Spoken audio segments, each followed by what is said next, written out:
just using the top corner of a 2-inch brush. And you can create that effect. There we go. Now, maybe just find the fan brush. Little touch of the liquid clear right into the titanium white. Maybe down here. Maybe the water hits and you can see it coming out of the mist, and maybe there's some stones down here.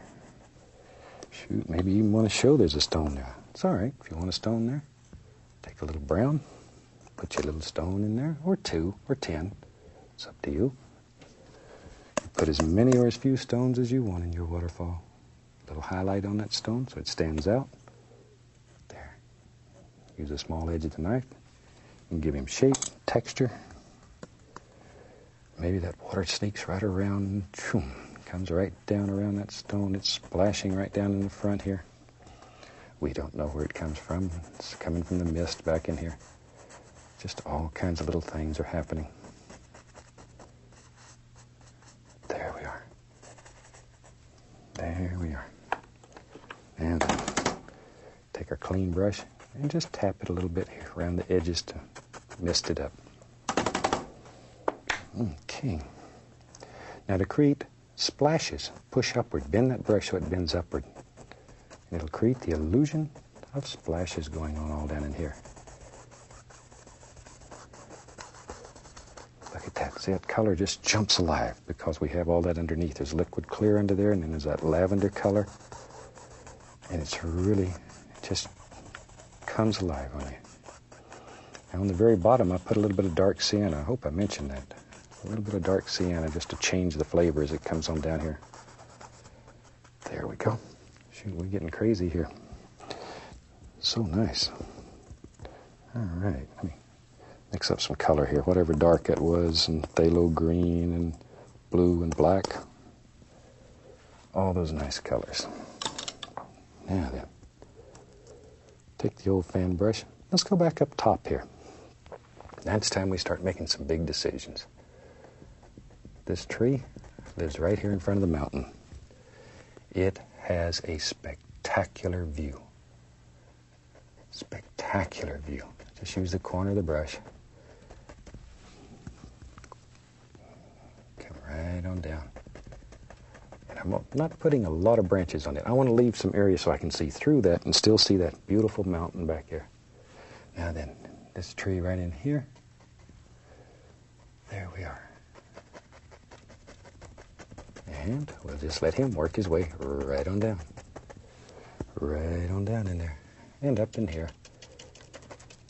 See, but that black gesso has most of that already painted for you. So it really works well. Okay. Really works well. Let's go on the other side over here. And we'll decide what's over there. We'll take a little brown, little white, little lavender. Just mix them all up on the fan brush here. Doesn't matter. Whatever you got.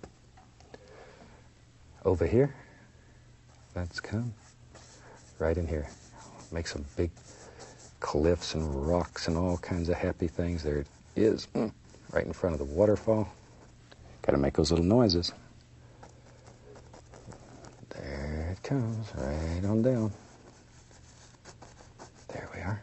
See, just all kinds of little things going on in there. There. Just think about form and shape of your rocks. But don't kill all this dark area. It's so important here. There's maybe another little thing right in there. Wherever. In your world, you decide.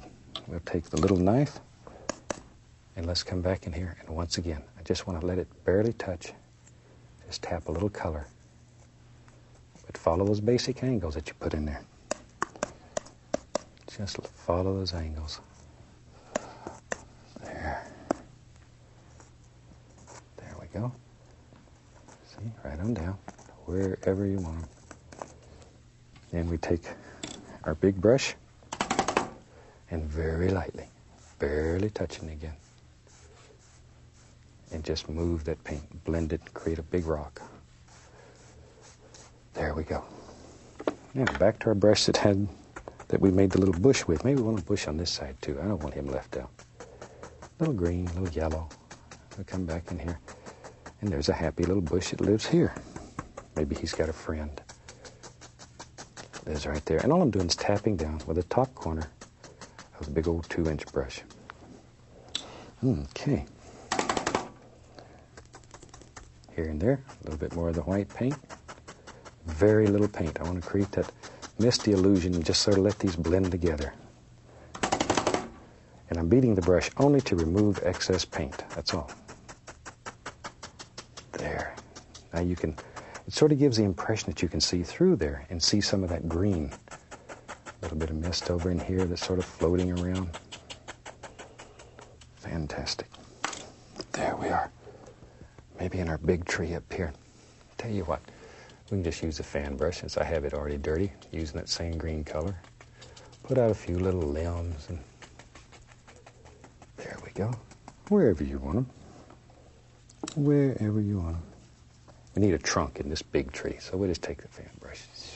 A little brown and white on it. Zoom. Come right on down. Maybe it's a big old tree. He lives right there. Right up there. Take a liner brush with some of that same color, a little paint thinner.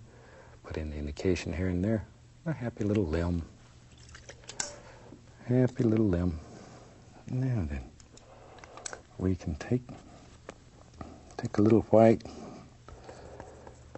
and we'll use a little bit of this color right in here. Don't want it to get too bright. Want this to remain sort of dark. Add a little yellow to it. Oh, there we go. That turns a beautiful dark green. That's what I'm looking for. Okay, up in here. Now then, we'll just put the indication of a few highlights that we can see. Just using the old fan brush. Or you could very well have done this with a 1-inch brush or a 2-inch brush. I just happen to have this dirty.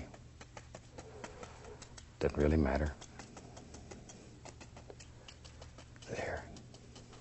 Give the indication of some nice limbs and some branches hanging out here. There we go.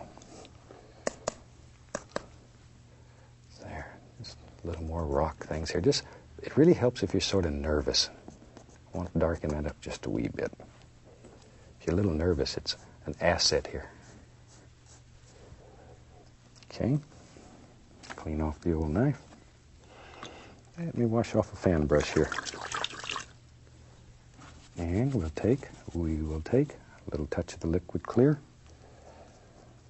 Titanium white. The clear is in there only to thin the paint.